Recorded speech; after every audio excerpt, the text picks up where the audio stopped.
Hey everybody, welcome back. I got something in the mail today. I've been really excited waiting for it. So a lot of you guys have heard about the Powerpole charger, which is like the ultimate when it comes to charging your bass boat batteries.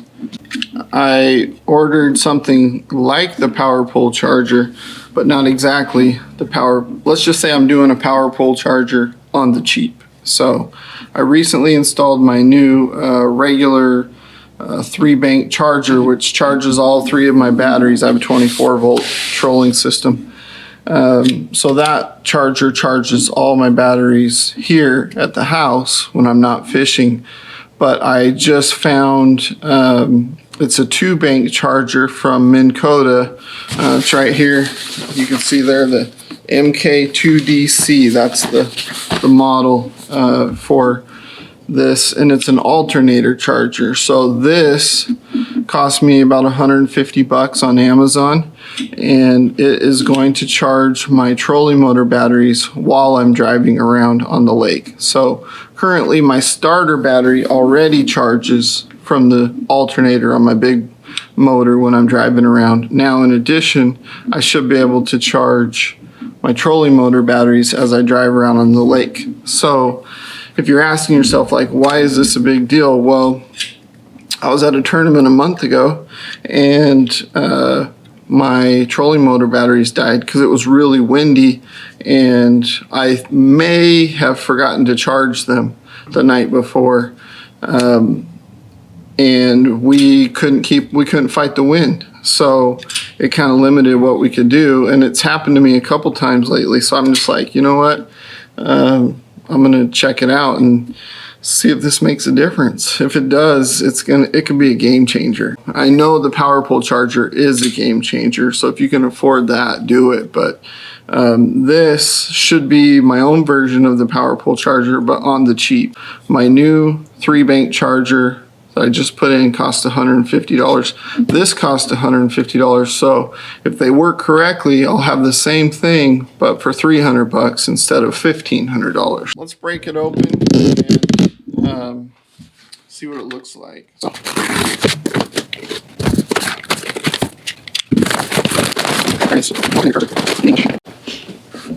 There we go. While on the water, boost your trolling batteries with excess power from your outboard's alternator. It's supposed to be easy to install. I have not even looked at how to install it or anything like that, but I figure it's going to have directions. There it is. It's definitely a beautiful looking charger. 2-bank, 10 amps per bank, 20 amps total. That's solid right there.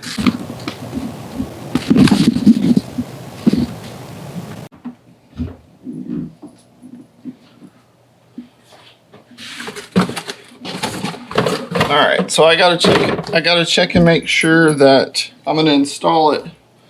I'll show you. All right, so I'm gonna install this, I think right here. It says not to install it over the batteries, which is what I'd have to do if I did it right there. Probably be okay, but the batteries vent fumes and stuff, so they're trying to prevent that. So I'm thinking that I can install it right here. I just have to make sure that I'm not gonna put holes into my live well. So that's what I'm looking at now here. Okay.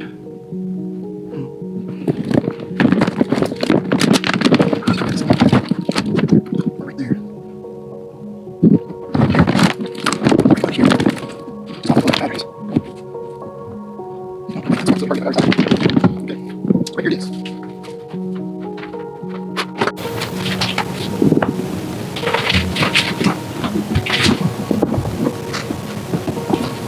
It's close. Okay, so you got power. Get up there and go.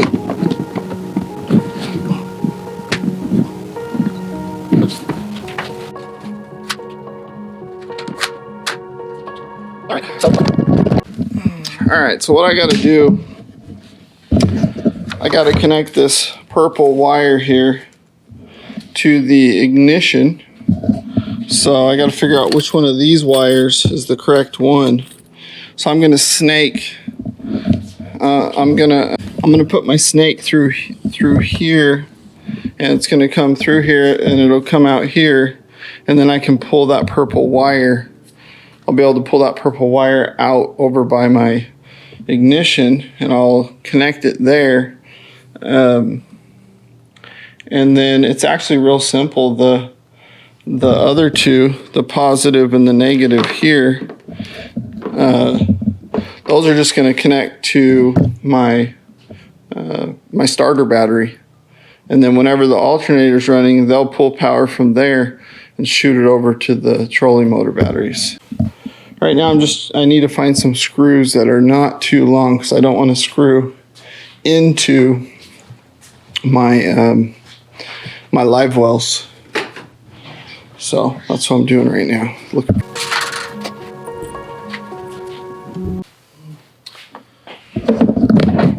Okay, so what I've done is I'm going to use this. It's the only ones that I have, and they'll work fine. Just, they won't be a screw, they'll be a hex head.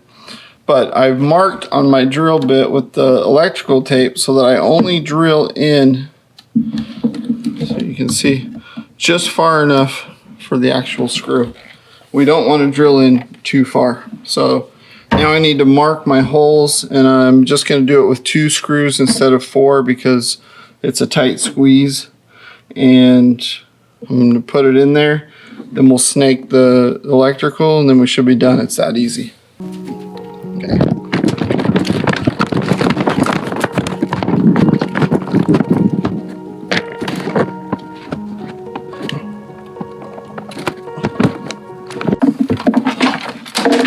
So I'm just going to do one. I'm going to drill it, put it in, then I'll screw and then I'll drill the other one and screw the other one in.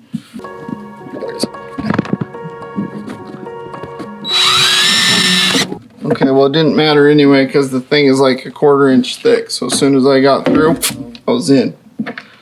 I could put my other screws all the way in and see. Yeah, see, they're hitting. That would have been a hole in my live well, which we don't want.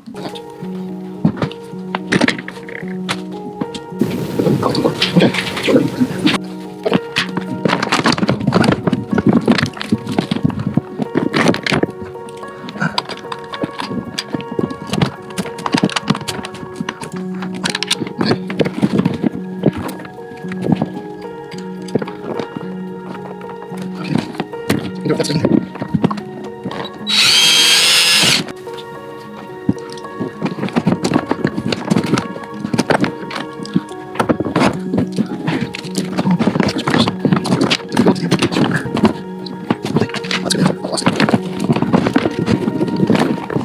Squeeze.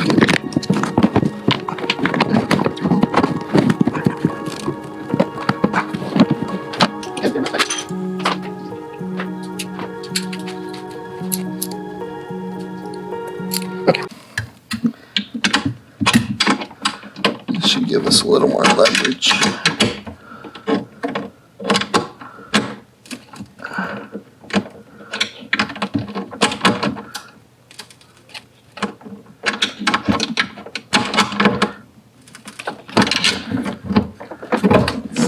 Tight, so let's get it tighter.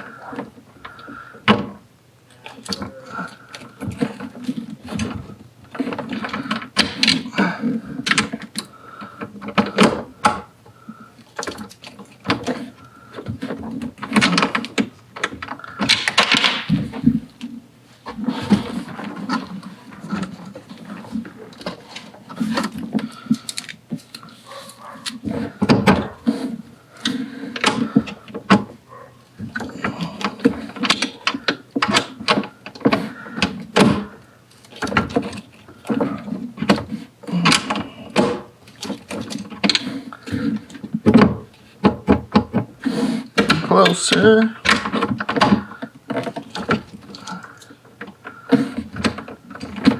The world's crappiest ratchet of all time. Okay. Just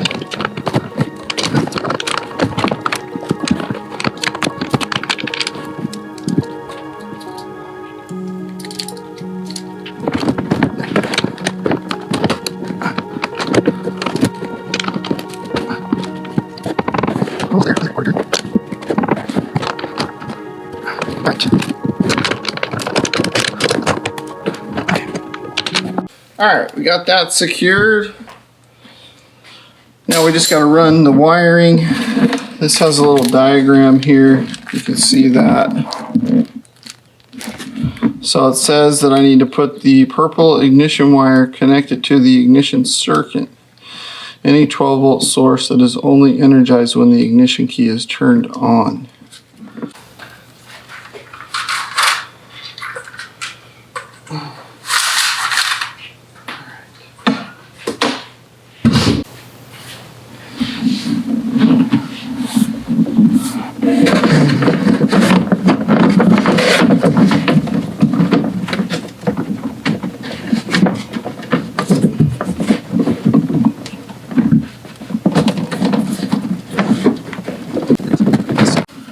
Alright, so I got my snake through there. Now I need to pull this off. We're going to connect this wire, run it back out. This is the way I like to do it. I'll stick that through there and fold it over. And then I'm going to tape that.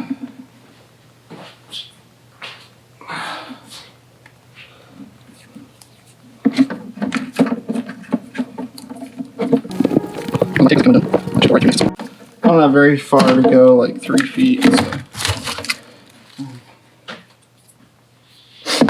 Alright, let's go ahead and do that.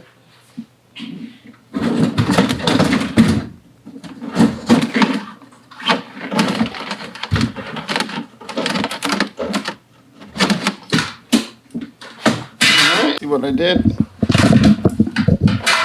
I snaked it from that hole through here and then out my ignition here, and now I just have to figure out which one of these wires that we're going to attach this to. Okay, so what I did was I Googled a diagram of my ignition switch so that I make sure I'm keying the right one. I was correct. It's the purple wire. That's the 12 volt power on wire. So I'm going to take this purple wire and connect it to that purple wire, and then we should be golden. So it comes with this little T connector, butt connector, however, whatever you want to call it. So I'm going to connect it right here. Yeah, we're just going to connect it right here because I don't see the difference. It should work just fine. Alright, I got that clamped. I have to make sure that the wires are penetrated.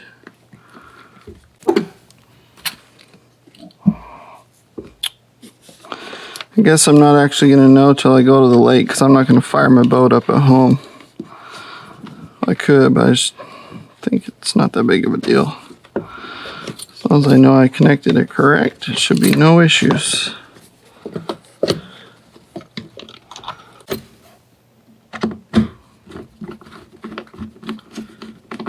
Alright, so we just spliced that into the purple wire on our ignition.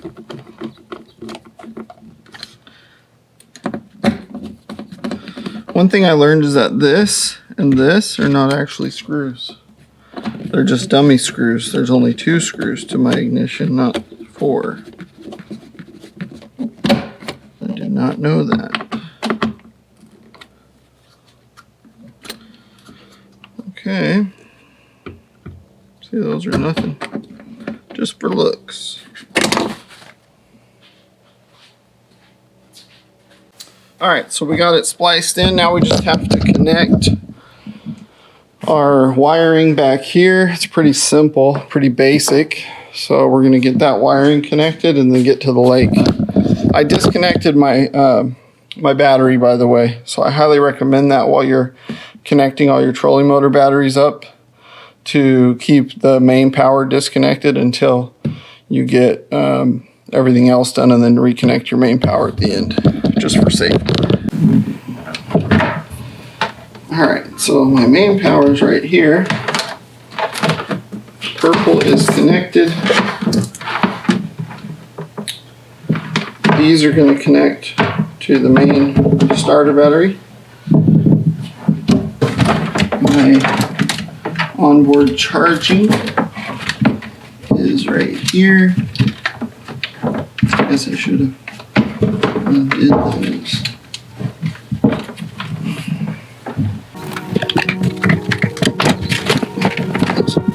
First.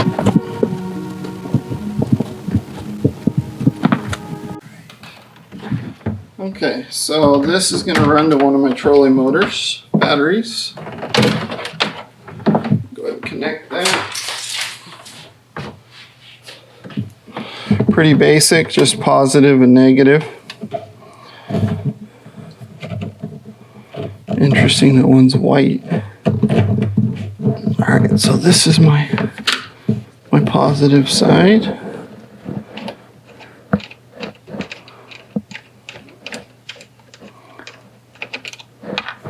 Man, who knew that bass boats could have such complex wiring?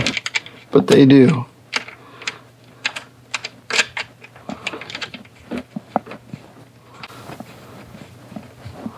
I should say they can. If you want to get complex, you can.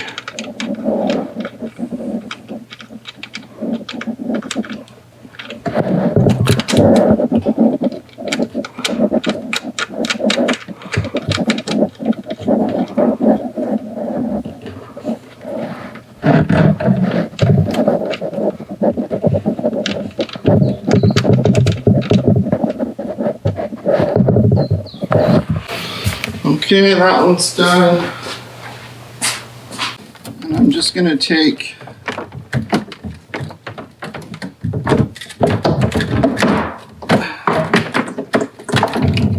this one to stay on top. I'm just going to take my wiring and I'm going to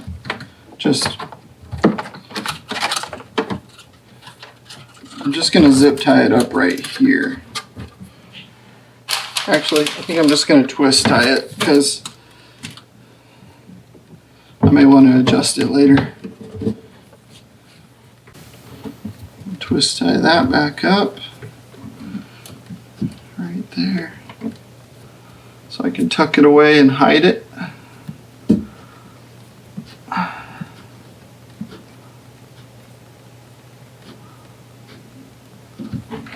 Alright, so that's done. And we're going to do the other battery, which is this closer one.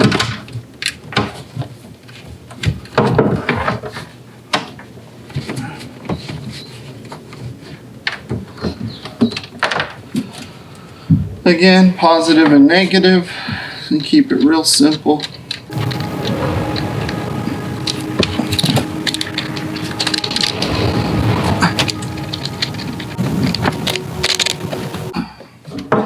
There we go. Okay, those are done. Now I just need to connect my starter battery to the power.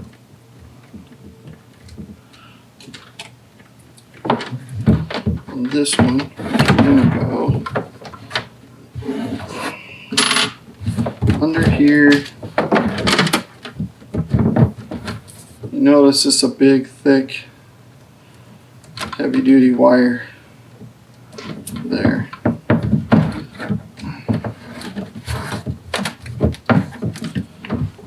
Okay, hanging on to that. I don't want it to fall and touch something it's not supposed to.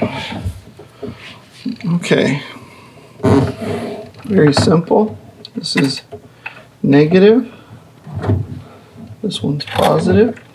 And then I'm going to put everything back the way I had it before. You can see I have a lot of things grounded here. Make sure you can see that.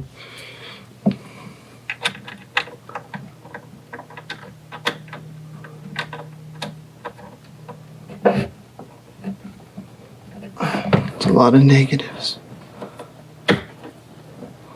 And I love to cinch these down just really tight. That's important.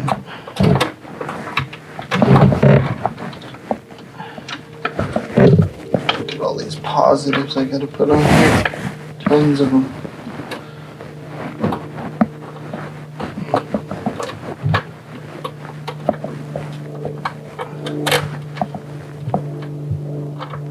Oh, saw a little spark. You have juice. Okay.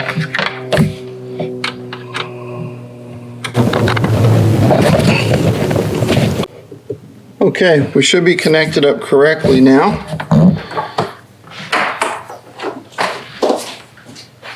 This is just my at-home charger plug. And those, I'm just going to run them back this way.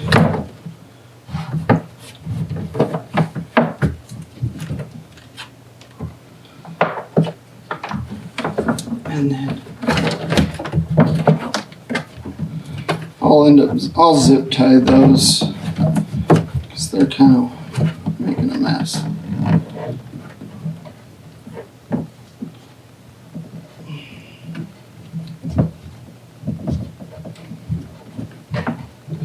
Alright, so that's going to go down there.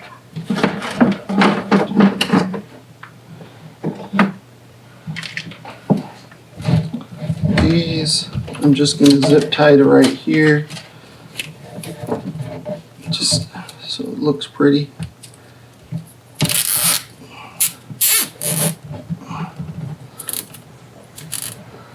So.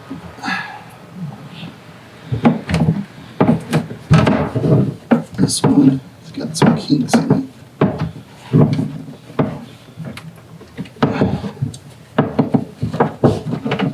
Quite a heavy wire. Okay. That should do it, folks. All right. Okay. Timer says an hour and 14 minutes. I think I took my time on it, so didn't take too long, but we got the alternator charger installed at the back over there. We got 2 banks, so it's going to charge the trolley motors when the motor's running. And then the positive side of the alternator charger just connects to your starter battery. And then there's a purple wire that connects to the purple wire in your ignition. At least on my boat, it matches the colors. And now all that's left is to go to the lake. So see what happens. Thanks for watching.